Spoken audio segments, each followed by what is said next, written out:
Hello दोस्तों मैं आप सभी का अपने यूट्यूब चैनल में स्वागत करता हूं और आज की इस वीडियो में हम इंडियन कॉन्स्टिट्यूशन का बड़ा ही महत्वपूर्ण टॉपिक डिस्कस करेंगे। बिल क्या होता है और बिल के टाइप्स क्या होते हैं। मेरे दोस्तों, अगर आप पॉलिटिकल साइंस के स्टूडेंट हैं, आप इंडियन पॉलिटी की तैयारी कर रहे हैं, यूपीएससी के लिए पॉलिटी सब्जेक्ट में तैयारी कर रहे हैं, तो ये वीडियो आपके लिए हेल्पफुल होगी। तो दोस्तों आइए आज की वीडियो शुरू करते हैं, बिल और उसके वेरियस टाइप्स।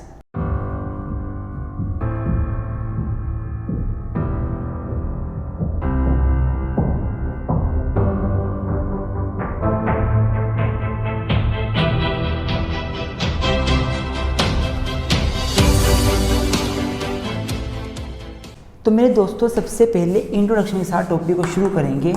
अगर मैं इस टॉपिक को इंट्रोड्यूस करने की बात करूं तो we know that there are 3 organs of the government जो होती है उसके बेसिकली 3 ऑर्गन होते हैं। एक होता है लेजिस्लेचर, जिसका काम लॉ बनाना होता है, टू मेक द लॉ। दूसरा ऑर्गन होता है हमारा एग्जीक्यूटिव और तीसरा ऑर्गन होता है हमारा judiciary. There are 3 organs of the government basically, एक लेजिस्लेचर विधायिका, एग्जीक्यूटिव कार्यपालिका एंड जुडिशरी न्यायपालिका। इन तीनों ऑर्गन्स में सभी का अपना अपना काम है। लेजिस्लेचर का काम बेसिकली लॉ बनाना होता है। बेसिकली क्या बनाना होता है? टू मेक द लॉ बनाना लेजिस्लेचर का काम है। तो लेजिस्लेचर से ही डील करता है ये बिल। अगर मैं बिल की बात करूं तो लेजिस्लेचर का काम लॉ बनाना होता है, लेकिन लॉ बनाने से पहले लेजिस्लेचर को अपने हाउसेस में बिल पेश करना पड़ता है। और जब उस बिल को एक हाउस एक्सेप्ट कर लेता है, फिर दूसरा हाउस एक्सेप्ट कर लेता है, मेजॉरिटी से पास कर देता है, उसके बाद फिर वो प्रेसिडेंट के पास जाता है साइन होने के लिए। और जब प्रेसिडेंट उसके ऊपर साइन कर देते हैं तो वो लॉ या फिर एक्ट बन जाता है। तो मेरे दोस्तों यहीं पे आपको समझना पड़ेगा कि बिल एंड एक्ट में डिफरेंस क्या है। What is the difference between the bill and act? तो bill is a first stage. हर एक बिल एक्ट नहीं बनता, केवल वही बिल एक्ट बनता है जिस बिल को पहले एक हाउस पास कर देता है, फिर दूसरा हाउस पास कर देता है, उसके बाद फिर उसको प्रेसिडेंट के सिग्नेचर उसके ऊपर हो जाते हैं। अब मेरे दोस्तों हमको पता है कि हमारे इंडिया में पार्लियामेंट, जिसको कि लेजिस्लेचर बोला जाता है, सेंट्रल लेवल पर पार्लियामेंट लेजिस्लेचर होती है और स्टेट लेवल पर स्टेट लेजिस्लेचर होते हैं। तो पार्लियामेंट के बेसिकली 2 हाउसेज होती हैं। एक हाउस होता है लोकसभा और दूसरा हाउस होता है राज्यसभा। बच्चों ये सारी बातें आप इंट्रोडक्शन में लिखोगे। गवर्नमेंट के 3 ऑर्गन हैं, तीनों का काम क्या होता है, इसका काम लॉ बनाना है, लॉ बनाने के लिए पहले बिल होता है, फिर वो लॉ बनता है बाद में। ये सारी बातें आपने इंट्रोडक्शन में लिखनी है अगर आपको बिल के ऊपर क्वेश्चन आता है तो पार्लियामेंट के 2 ऑर्गन होते हैं, एक राज्यसभा और एक लोकसभा। कोई भी लॉ बनाना हो तो सबसे पहले बिल पहले हाउस में पास होता है, पहले हाउस में पेश किया जाता है, उसके ऊपर डिस्कशन होती है, first reading, second reading, third reading, पूरा प्रोसेस फॉलो करके उसको जितनी मेजॉरिटी चाहिए रिक्वायर्ड जितनी मेजॉरिटी होती है, सिंपली स्पेशली या 2/3 मेजॉरिटी, उस मेजॉरिटी से पास कर देता है जब हाउस, तो दूसरे हाउस में बिल चला जाता है। बिल वर्ड यूज़ कर रहा हूँ मैं। जब दूसरे हाउस में बिल उतनी मेजॉरिटी से पास हो जाता है तो वो कहाँ चला जाता है? वो पार्लियामेंट का जो तीसरा ऑर्गन है, आर्टिकल 79 में बोला गया पार्लियामेंट का मतलब है राज्यसभा, लोकसभा और प्रेसिडेंट, तीनों मिलकर पार्लियामेंट बनाते हैं। तो जो तीसरा ऑर्गन है पार्लियामेंट का, प्रेसिडेंट, उसके पास बिल चला जाता है प्रेसिडेंट के पास। जब बिल के ऊपर प्रेसिडेंट साइन कर देते हैं तो वो एक्ट बन जाता है, लॉ बन जाता है। इसलिए बिल और एक्ट में फ़र्क ये है कि बिल फर्स्ट स्टेज है और एक्ट फाइनल स्टेज है। जब भी कोई एक्ट बनाना हो तो पहले बिल एक हाउस में पास किया जाता है, फिर दूसरे हाउस में पास कराया जाता है, फिर प्रेसिडेंट के पास जाता है। When president gives his assent on the bill then bill becomes the act. ये सारी बातें आपने इंट्रोडक्शन में लिखनी है। अब डिस्कस करते हैं कि जनरली बिल का मतलब होता क्या है, मीनिंग क्या है बिल का। एक अगर आपने क्वेश्चन आ जाए what is the meaning of bill, तो क्या लिखोगे आप? तो अब मेरे दोस्तों अगर मैं बिल की डेफिनेशन की बात करूं, मीनिंग की बात करूं, तो बिल क्या होता है? Bill is basically proposal for making an act. Bill एक प्रपोजल होता है। लेजिस्लेचर जब लॉ बनाना है तो सबसे पहले वो बिल के फॉर्म में उसको लेकर आती है अपने हाउसेज में। और हाउसेज में पास करा के बाद में प्रेसिडेंट के साइन होते हैं, फिर वो एक्ट बन जाता है, लॉ बन जाता है, कानून बन जाता है।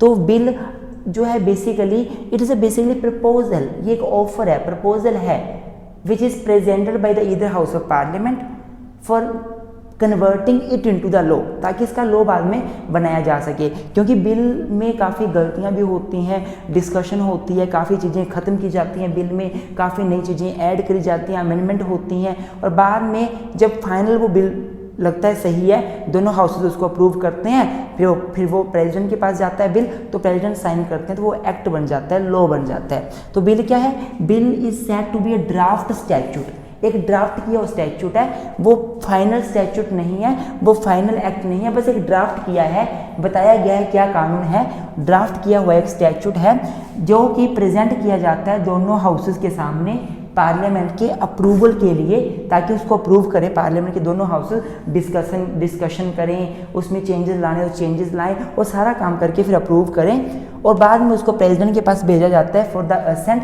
जो प्रेसिडेंट उसको ऊपर असेंट दे दें तो ये लॉ बन जाता है। तो बिल बेसिकली क्या है? It is a draft statute, it is a proposal which is made by the parliament for making a law. I hope आपको समझ आ रहा होगा। अब हम डिस्कस करेंगे kinds of bill.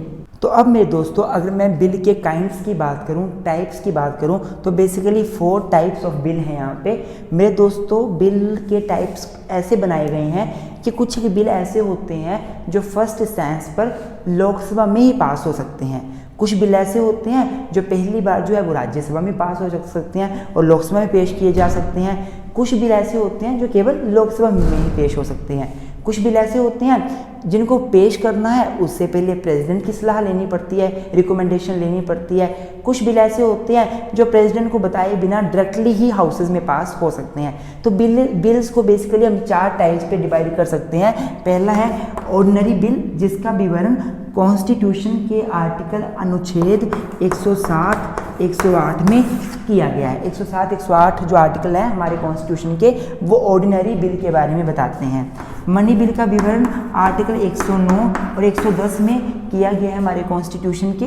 Financial bill का विवरण आर्टिकल 117 में किया गया है हमारे इंडियन कॉन्स्टिट्यूशन के बाद के संविधान के। और कॉन्स्टिट्यूशनल अमेंडमेंट बिल आर्टिकल 368 से डील करता है। तो बच्चों अब एक एक करके सभी बिल को समझते हैं ये बिल होते क्या है। तो शुरू करते हैं सबसे पहले ऑर्डिनरी बिल के साथ। तो दोस्तों सबसे पहले अगर मैं ऑर्डिनरी बिल की बात करूं तो ऑर्डिनरी बिल के बारे में आर्टिकल 107 में बताया गया है और 108 में बेसिकली ज्वाइंट सीटिंग के बारे में बताया गया है। और ऑर्डिनरी बिल अगर पास ना हो पाए दोनों हाउसेज में, कुछ प्रॉब्लम क्रिएट हो जाए, डेडलॉक क्रिएट हो जाए, तो 108 का जो प्रोविज़न है उसको फॉलो करते हैं। इसको मैं बाद में बताऊंगा लास्ट में। फिलहाल आप जनरली शुरू करते हैं कि ऑर्डिनरी बिल का मतलब क्या होता है।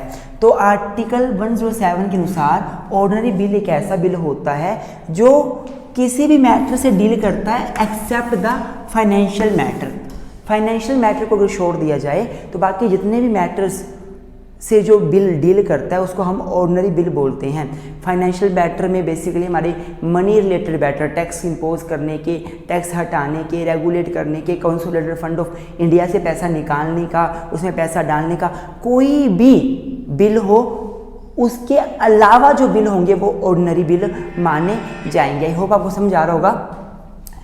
ऑर्डिनरी बिल की मैं बात करूं तो इसको कौन इंट्रोड्यूस करता है? ये जो ऑर्डिनरी बिल हैं ये हाउस में या तो कोई मिनिस्टर इंट्रोड्यूस कर सकता है, या तो कोई मिनिस्टर इंट्रोड्यूस कर सकता है, या कोई प्राइवेट मेंबर भी इंट्रोड्यूस कर सकता है। मिनिस्टर का मतलब होता है कि जो काउंसिल ऑफ मिनिस्टर का पार्ट है, लोकसभा या राज्यसभा, बेसिकली लोकसभा इनमें कुछ लोग मिनिस्टर्स होते हैं, राज्यसभा में भी कुछ लोग मिनिस्टर हो सकते हैं, कुछ वो होते हैं जो मिनिस्टर नहीं होते, मेंबर ऑफ पार्लियामेंट होते हैं। अब आपको पता है लोकसभा में 550 के करीब स्ट्रेंथ है, राज्यसभा में 250, तो सभी तो मिनिस्टर नहीं होते ना, लेकिन मेंबर ऑफ पार्लियामेंट तो सभी होते हैं। तो मिनिस्टर का मतलब वो है जो मिनिस्टर है, जो कोई मिनिस्ट्री होल्ड करता है। तो बिल जो ऑर्डिनरी बिल है वो कोई मिनिस्टर भी इंट्रोड्यूस कर सकता है लोकसभा या राज्यसभा में, और बिल जो है वो प्राइवेट मेंबर अर्थात कोई एमपी भी इंट्रोड्यूस कर सकता है। अगर मिनिस्टर कोई बिल इंट्रोड्यूस करता है तो ऐसा बिल गवर्नमेंट बिल बोला जाता है। ऐसे बिल को हम गवर्नमेंट बिल या पब्लिक बिल बोलते हैं। और अगर प्राइवेट मेंबर कोई बिल इंट्रोड्यूस करे तो ऐसे बिल को हम प्राइवेट बिल या फिर हम इसको प्राइवेट बिल बोलते हैं, उसको पब्लिक बिल, इसको प्राइवेट बिल। आई होप आपको समझ आ रहा होगा। अब इंट्रोड्यूस कहाँ किया जाता है ऑर्डिनरी बिल को? तो हमारे हाउसेस दो हैं, बेसिकली दो हाउस है हमारे, एक राज्यसभा एक लोकसभा। तो ऑर्डिनरी बिल को राज्यसभा या लोकसभा कहीं भी शुरू किया जा सकता है, कहीं भी इंट्रोड्यूस किया जा सकता है। बच्चों मैं आपको बता दूं, बिल के ऊपर बिल के आधार पर डिसाइड किया जाएगा। ऑर्डिनरी बिल में तो आप किसी भी हाउस में इसको पेश कर दो, मनी बिल में ऐसा नहीं होता, वो लोकसभा में ही पेश होता है पहले। तो ऑर्डिनरी बिल को कहाँ इंट्रोड्यूस किया जा सकता है? या तो लोकसभा में या राज्यसभा में। कौन इंट्रोड्यूस कर सकता है? या मिनिस्टर या कोई प्राइवेट मेंबर। तो आपको ये सारी बातें समझ आनी चाहिए। मनी बिल की बात है तो मनी बिल को केवल मिनिस्टर ही इंट्रोड्यूस करते हैं, प्राइवेट मेंबर इंट्रोड्यूस नहीं कर सकते। हम आगे मनी बिल को अच्छे से पढ़ेंगे, इसके बाद बाकी बहुत सी चीज़ें डिस्कस करेंगे। रिकमेंडेशन ऑफ प्रेसिडेंट, क्या ऑर्डिनरी बिल को पेश करने से पहले प्रेसिडेंट की रिकमेंडेशन लेनी पड़ती है? तो आंसर इज नो, प्रेसिडेंट की कोई रिकमेंडेशन की जरूरत नहीं होती। कोई भी प्राइवेट मेंबर या मिनिस्टर जो बिल को पेश करना चाहता है वो बिल पेश करेगा, प्रेसिडेंट को पहले से बताने की जरूरत नहीं होती है अगर बिल आपका ऑर्डिनरी बिल है। जब ऑर्डिनरी बिल एक हाउस में पास हो जाता है, फिर दूसरे हाउस में पास हो जाता है जितनी मेजोरिटी चाहिए उस मेजोरिटी से, तो उसके बाद वो जाता है प्रेसिडेंट के पास, और प्रेसिडेंट उसके ऊपर क्या करते हैं? अपनी असेंट देते हैं। और जब प्रेसिडेंट उसके ऊपर अपनी असेंट दे देते हैं तो उसके बाद वो बिल क्या बन जाता है? एक्ट बन जाता है, वो बिल लॉ बन जाता है, कानून बन जाता है। तो असेंट कौन देता है? प्रेसिडेंट देते हैं। कब देते हैं? जब लोकसभा और राज्यसभा दोनों में बिल पास हो जाता है उसके बाद। क्या ज्वाइंट सिटिंग बुलाई जा सकती है ऑर्डिनरी बिल के केस में? तो बच्चों सबसे पहले ज्वाइंट सिटिंग होती क्या है? आर्टिकल 108 ज्वाइंट सिटिंग के बारे में बोलता है। एक्चुअल में जब एक हाउस में कोई बिल पास होता है और दूसरे हाउस में जाता है और दूसरा हाउस उस बिल को 6 मंथ तक पास नहीं करता, 6 मंथ तक अपने पास ही रखता है, तो एक डेड लॉक क्रिएट हो जाता है लोकसभा राज्यसभा के बीच। तो फिर प्रेसिडेंट उस डेड लॉक को ख़त्म करने के लिए लोकसभा राज्यसभा दोनों का एक ज्वाइंट सिटिंग बुलाते हैं, एक संयुक्त अधिवेशन बुलाते हैं, दोनों का, लोकसभा का भी और राज्यसभा का भी, दोनों का संयुक्त अधिवेशन बुलाया जाता है। और ये संयुक्त अधिवेशन आर्टिकल 108 के अनुसार बुलाया जाता है। तो ऑर्डिनरी बिल के केस में संयुक्त अधिवेशन बुलाया जा सकता है। और जब संयुक्त अधिवेशन आता है, जब ज्वाइंट सिटिंग होती है, तो इसमें याद रखना हमेशा लोकसभा का पलड़ा भारी होता है, क्योंकि लोकसभा की स्ट्रेंथ ज़्यादा है। और संयुक्त अधिवेशन में क्या होता है? जितने लोग प्रेजेंट होते हैं उनका 50% + 1 ने अगर बिल को पास करने में सहमति जता दी तो बिल पास हो जाता है। तो लोकसभा राज्यसभा के सभी लोग भी आ जाएं तो भी लोकसभा की स्ट्रेंथ ज़्यादा है, 50% से भी ज़्यादा लोकसभा की स्ट्रेंथ ही बनती है। और राज्यसभा में भी कुछ न कुछ लोग तो अपने होते हैं पार्टी के, तो कहीं ना कहीं लोकसभा का पलड़ा हमेशा भारी रहता है ज्वाइंट सिटिंग में बिल पास करवाना है नहीं करवाना है, दोनों केसेस में। आई होप आपको ये ऑर्डिनरी बिल समझ आ गया होगा। अब हम डिस्कस करेंगे मनी बिल के बारे में। अब मेरे दोस्तों, अदर जो टाइप है बिल का वो है मनी बिल, जिसका विवरण आर्टिकल 109 और 110 में किया गया है। मनी बिल का मतलब धन विधेयक। क्या मतलब है? धन विधेयक इसको बोला जाता है। तो सबसे पहले बच्चों, मनी बिल होता क्या है? तो मनी बिल एक ऐसा बिल है जो बेसिकली फाइनेंशियल मैटर्स से डील करता है, जैसे taxation, expenditure, consolidated fund of India, public accounts fund of country. तो ऐसे से जो पैसों के मैटर से डील करता है बिल, वो बिल होता है हमारा मनी बिल। अब बच्चों, ऑर्डिनरी बिल जो है उसमें क्या था कि ऑर्डिनरी मैटर से डील करता था। अगर हमने कोई ऑर्डिनरी लॉ बनाना है, किसी को पनिशमेंट देनी, किसी को रेगुलेट करना, कुछ ऐसा लॉ बनाना है ऑर्डिनरी, तो वो हो सकता है हमारा ऑर्डिनरी बिल। लेकिन अगर हमने कोई ऐसा कानून बनाना है जिससे हम किसी प्रकार का टैक्स इंपोज करना चाहते हैं या टैक्स हटाना चाहते हैं, टैक्स में रेगुलेशन करना चाहते हैं, तो हम उस बिल को कैसे पेश करेंगे? मनी बिल की तरह। अब मनी बिल के रिगार्डिंग कुछ प्रोविजंस हैं आर्टिकल 109 में दिए हुए, और मनी बिल होता क्या है वो आर्टिकल 110 में बताया गया है। तो सबसे पहले मनी बिल का सिंपल सा मतलब है फाइनेंशियल मैटर से डील करने वाला बिल। तो मनी बिल वो बिल है जो आर्टिकल 110 में जितने भी ABCDEF जितने भी प्रोविजन दिए गए हैं वो सारे प्रोविजंस के रिगार्डिंग अगर बिल होगा तो वो मनी बिल माना जाएगा। मनी बिल हमेशा कहाँ इंट्रोड्यूस हो सकता है? केवल लोकसभा में। मनी बिल कभी भी शुरू में राज्यसभा में इंट्रोड्यूस नहीं हो सकता। राज्यसभा की मनी बिल को लेके पावर बहुत लिमिटेड सी है। राज्यसभा में मनी बिल पेश कभी नहीं होता। राज्यसभा मनी बिल हमेशा शुरू में लोकसभा में पेश होता है। और मनी बिल कौन पेश करता है? Money bill can be initiated, can be introduced by the minister only। Minister only. तो मनी बिल हमेशा मिनिस्टर ही इंट्रोड्यूस करते हैं। ऑर्डिनरी बिल तो मिनिस्टर या प्राइवेट पर्सन दोनों में से कोई भी इंट्रोड्यूस कर देते थे, पर मनी बिल हमेशा मिनिस्टर इंट्रोड्यूस करते हैं। नॉन मिनिस्टर या प्राइवेट मेंबर इस बिल को कभी इंट्रोड्यूस नहीं कर सकते लोकसभा में। दूसरा, क्या प्रेसिडेंट की रिकमेंडेशन लेना जरूरी है इस बिल को इंट्रोड्यूस करने से पहले? तो answer is yes. Ordinary bill में ऐसा नहीं था, पर मनी बिल के केस में पहले आपको प्रेसिडेंट को बताना पड़ेगा कि हम मनी बिल पेश करने वाले हैं लोकसभा में, तभी पेश कर सकते हो आप। आपको प्रेसिडेंट की पहले रिकमेंडेशन लेनी पड़ेगी, उनको पहले इन्फॉर्म करना पड़ेगा। अब आगे आता है कि क्या मनी बिल के केस में ज्वाइंट सीटिंग का प्रोविज़न हो सकता है? जैसे ऑर्डिनरी बिल में क्या था कि अगर एक सदन ने बिल पास कर दिया, दूसरा 6 मंथ तक उसको लटकाए रखता है, तो हम ज्वाइंट सीटिंग बुला सकते हैं president of India. Money bill के केस में क्या ये पॉसिबल है? तो answer is no. Answer is no. Joint sitting क्यों नहीं हो सकती मनी बिल में? क्योंकि मनी बिल के केस में राज्यसभा की पावर बहुत लिमिटेड सी है। लोकसभा में बिल शुरू होता है, राज्यसभा में जाएगा, राज्यसभा के पास पावर है केवल 14 डेज तक बिल को अपने पास अपने डेस्क में रखना, बस इतनी ही पावर है उसकी। 14 डेज के बाद राज्यसभा बिल को पास करे या ना करे, बिल ये माना जाएगा कि पास हो गया। राज्यसभा बिल में चेंजेस अगर करना चाहती है तो लोकसभा उस चेंज को माने ना माने, बिल समझा जाएगा पास हो गया। तो राज्यसभा की पावर लिमिटेड सी है, इसलिए डेड लॉ क्रिएट होने की क्वेश्चन ही पैदा नहीं होता। तो मनी बिल के केस में कभी भी ज्वाइंट सीटिंग नहीं बुलाई जाती। आई होप आपको समझ आ रहा होगा। अब बच्चों, मान लो कभी कोई बिल पास हुआ और क्वेश्चन राइज हो गया कि क्या ये बिल मनी बिल है कि नहीं। हो सकता है कभी कभी ना कि गवर्नमेंट ने बिल पास किया और वो बिल प्रेसिडेंट की रिकमेंडेशन से पास किया, गवर्नमेंट ये मान रही है वो बिल मनी बिल है। जो मनी बिल होगा वो जल्दी, ऑब्वियस बात है, जल्दी पास हो जाएगा। गवर्नमेंट जिसकी होगी वो मनी बिल अपना पास करा ही लेगी। और जो लोकसभा की पावर ज़्यादा मनी बिल में, तो मनी बिल गवर्नमेंट पास करा ही लेती है, उसमें राज्यसभा की पावर बहुत लिमिटेड सी है। तो गवर्नमेंट ने क्या किया, राज्यसभा का इंटरफेयर नहीं चाहती है गवर्नमेंट, और उसने क्या किया, किसी बिल को मनी बिल बनाकर पेश कर दिया कि मनी बिल है। लेकिन बाद में ऑपोजिशन जो है वो ऑब्जेक्ट करता है ये बिल मनी बिल नहीं है।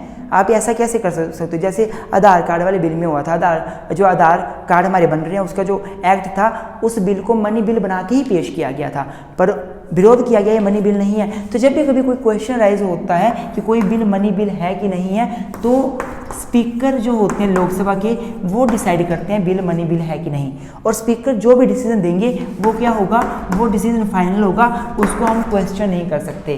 तो speaker will decide whether bill is money bill और नॉट इफ एनी कन्फ्यूजन और any problem, any confusion arise regarding the bill whether it is a money bill और नॉट अ मनी बिल।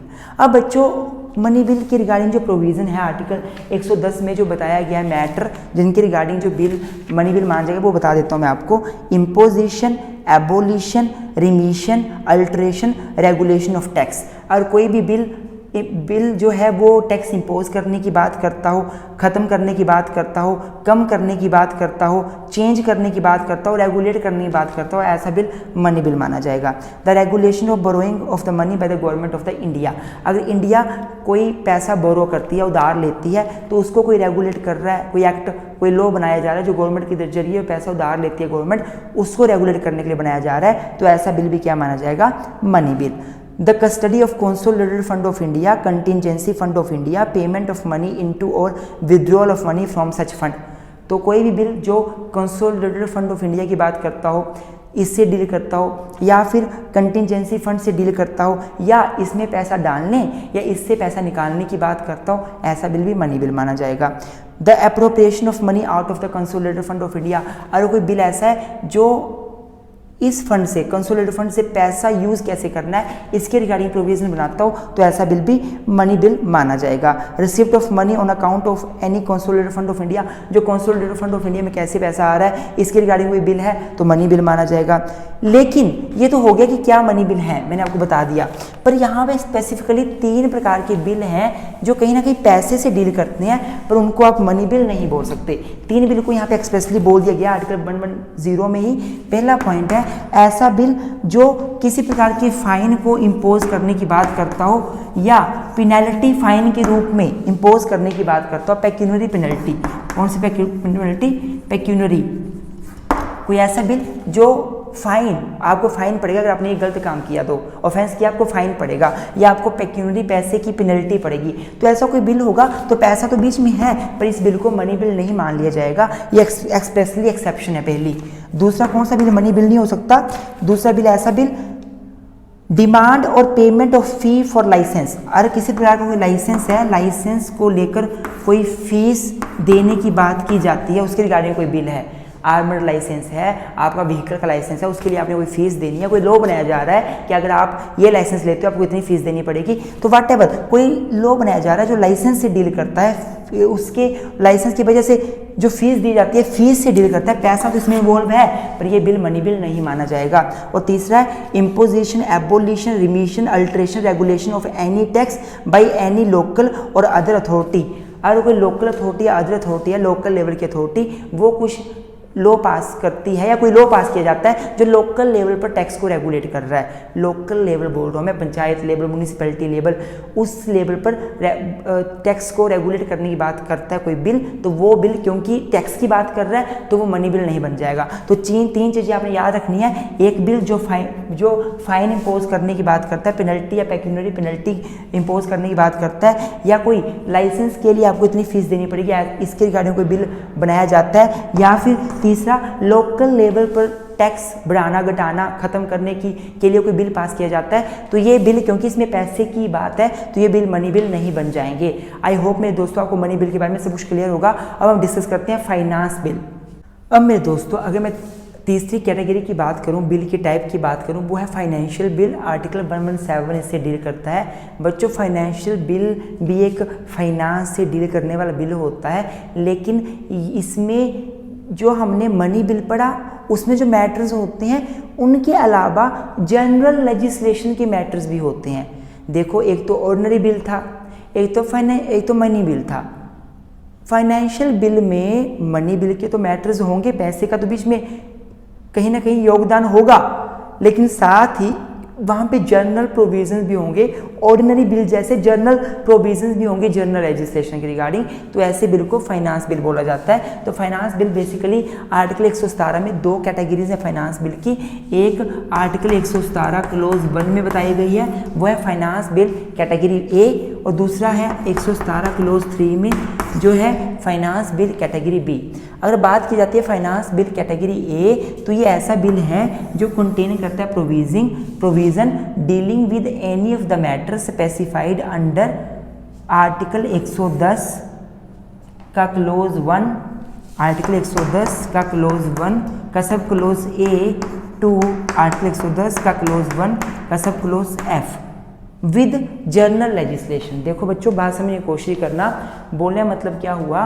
बोलने का मतलब ये हुआ मेरा कि फाइनेंशियल बिल कैटेगरी ए एक ऐसा बिल है जिसमें आर्टिकल 110 में जो हमने मैटर पढ़े थे ना, imposition of tax, regulation of tax, फिर उसके अलावा कंसोलिडेटेड फंड में पैसा आना, उससे पैसा निकालना, उसका अप्रोप्रिएशन करना, जो हमने वहाँ मैटर पढ़े थे, ये सारे मैटर तो फाइनेंस बिल कैटेगरी ए में जो बिल होता है उसमें मैटर तो होते हैं, बट साथ में विद जर्नल लेजिस्लेशन, और साथ में कोई जर्नल लेजिस्लेशन जर्नल लॉ है वो भी इस बिल में इंक्लूड किया जाता है। इसको बोला जाता है फाइनेंस बिल कैटेगरी ए। वहीं पर अगर फाइनेंस बिल कैटेगरी बी की बात करूं तो ये ऐसा बिल है जो इन्वॉल्व करता है expenditure from the consolidated fund of India. Consolidated fund of India से कैसे पैसा एक्सपेंडिचर होगा कि पैसे का, तो इससे डील करने वाला बिल जो होता है वो होता है फाइनेंस बिल कैटेगरी 2। बच्चों अगर वीडियो समझ आ रही हो तो वीडियो को लाइक जरूर कर दें, चैनल पे नहीं हो तो सब्सक्राइब करना ना बोलें। अब बच्चों बात आती है कि फाइनेंस बिल की रिगार्डिंग क्या इसके लिए हमें प्रेसिडेंट की रिकमेंडेशन चाहिए नहीं चाहिए। तो बच्चों ये डिपेंड करता है कि bill finance bill category A है या कैटेगरी बी है। अगर कैटेगरी ए की बात करूँ तो ये जैसे मनी बिल के प्रोविजंस हैं वैसे ही प्रोविजन यहाँ फॉलो होते हैं। यहाँ भी बिल जो पहले लोकसभा में पेश हो सकता है, फर्स्ट की बात कर रहा हूँ मैं, यहाँ भी बिल जो है वो प्रेसिडेंट की रिकमेंडेशन के बाद ही पेश हो सकता है। हाउएवर कुछ पॉइंट्स को लेके ये जो फाइनेंस बिल कैटेगरी ए है ये ऑर्डिनरी बिल के जैसा भी है। मैं आपको सारे मैटर्स यहाँ बता देता था थोड़ा सा ताकि आपको पता चल जाए। तो मेरे दोस्तों मैंने यहाँ पे एक छोटा चार्ट बना दिया आप लोगों के लिए कि फाइनेंशियल बिल कैटेगरी ए और कैटेगरी बी में थोड़ा सा फर्क क्या है, और साथ ही ये मनी बिल से कैसे डिफरेंट है, ऑर्डिनरी बिल से कैसे डिफरेंट है, जनरली से बता दिया। डिफरेंस तो हम अलग वीडियो में जरूर करेंगे, अगली वीडियो आएगी मनी बिल और ऑर्डिनरी बिल में क्या डिफरेंस है विद फ्लो चार्ट, उससे अगली वीडियो आएगी कि इन तीनों बिल्स में या इन दोनों बाकी जो बचे हैं उनमें क्या फ़र्क है। बाकी जनरली हम यहाँ पर लेते हैं। तो बच्चों अगर फाइनेंस बिल कैटेगरी ए की बात की जाती है तो जैसे मनी बिल लोकसभा में ही शुरू में पेश हो सकता है, वैसे ये वाला बिल भी लोकसभा में ही पेश हो सकता है, इंट्रोड्यूस हो सकता है। और उसके बाद जैसे मनी बिल को इंट्रोड्यूस करने के लिए पहले प्रेसिडेंट की सलाह लेनी पड़ेगी आपको, तो इस बिल में भी सेम वैसे ही है, प्रेसिडेंट की रिकमेंडेशन आपको पहले लेनी पड़ेगी। लेकिन इन दो पॉइंट्स को लेके ये जो कैटेगरी ए वाला फाइनेंस बिल है ये ऑर्डिनरी बिल के जैसा भी है। क्या है वो दो चीज़ें? पहला, राज्यसभा कैन रिजेक्ट और amend the finance bill category A. जो पहला कैटेगरी ए का बिल है इसको जैसे ऑर्डिनरी बिल को राज्यसभा अमेंड कर सकती है, रिजेक्ट कर सकती है, वैसे इस बिल को भी राज्यसभा अमेंड कर सकती है, रिजेक्ट कर सकती है। मनी बिल में ऐसा नहीं था। मनी बिल में तो राज्यसभा के पास पावर ही बड़ी लिमिटेड थी, वो केवल 14 डेज तक बिल को अपने पास होल्ड कर सकती थी, इसके अलावा कुछ नहीं कर सकती थी। लेकिन फाइनेंस बिल कैटेगरी ए है, उसको ऑर्डिनरी बिल की भांति राज्यसभा रिजेक्ट भी कर सकती है, अमेंड चेंजेस भी उसमें ला सकती है। देन ज्वाइंट सिटिंग बुलाई जा सकती है, मनी बिल की ज्वाइंट सिटिंग बुलाई जा सकती है फाइनेंस बिल कैटेगरी ए के केस में, जैसे कि ऑर्डिनरी बिल के केस में बुलाई जा सकती है। मनी बिल में ज्वाइंट सिटिंग का प्रोविजन नहीं था, यहाँ पे है। बच्चों वीडियो को पॉज करें, दोबारा से देखें, वापस शुरू में जाकर फिर से देखें, आपको चीज़ें क्लियर होंगी। वहीं पर अगर मैं कैटेगरी बी के फाइनेंस बिल की बात करूँ तो ये दोनों में से किसी भी हाउस में पास शुरू हो सकता है, लोकसभा में भी राज्यसभा में भी। इसकी तरह नहीं है कि लोकसभा में ही शुरू होगा। तो ये मनी बिल से डिफरेंट है और प्रेसिडेंट की रिकमेंडेशन की भी जरूरत नहीं है फाइनेंस बिल कैटेगरी बी को शुरू करने के लिए, पेश करने के लिए। ये ऑर्डिनरी बिल की ही बनती है। तो बच्चों अब लास्ट में पढ़ेंगे कॉन्स्टिट्यूशनल अमेंडमेंट बिल क्या होता है। तो लास्ट में मेरे बच्चों अगर मैं बात करूं कॉन्स्टिट्यूशनल अमेंडमेंट बिल की, तो आर्टिकल 368 इससे डील करता है कॉन्स्टिट्यूशन का। जब कोई बिल पेश किया जाता है with the purpose to amend the constitution, constitution को, संविधान को चेंज करने के लिए जब बिल पेश किया जाता है तो वो बन जाता है कॉन्स्टिट्यूशनल अमेंडमेंट बिल। बच्चों आपको बता दूं कि आर्टिकल 368 तीन प्रकार के अमेंडमेंट की बात करता है। Amendment by simple majority, amendment by special majority, amendment by the special majority and consent of the half of state legislature. इसके ऊपर मैंने ऑलरेडी वीडियो बना रखी है अमेंडमेंट की, प्लीज़ आप वीडियो में जाकर हमारे चैनल की प्लेलिस्ट कॉन्स्टिट्यूशनल लॉ में जाकर वीडियो में जाकर आप वीडियो देख सकते हैं, आपको काफ़ी नॉलेज मिलेगा। This is about the constitutional amendment bill. ये बिल किसी भी हाउस में शुरू हो सकता है, राज्यसभा में भी और लोकसभा में भी। आई होप मेरे दोस्तों आपको आज का लेक्चर समझ आया होगा। वीडियो अच्छी लगे तो लाइक जरूर करें, चैनल पे नए हो तो सब्सक्राइब करना ना भूलें। Thank you very much, keep supporting us. नमस्ते।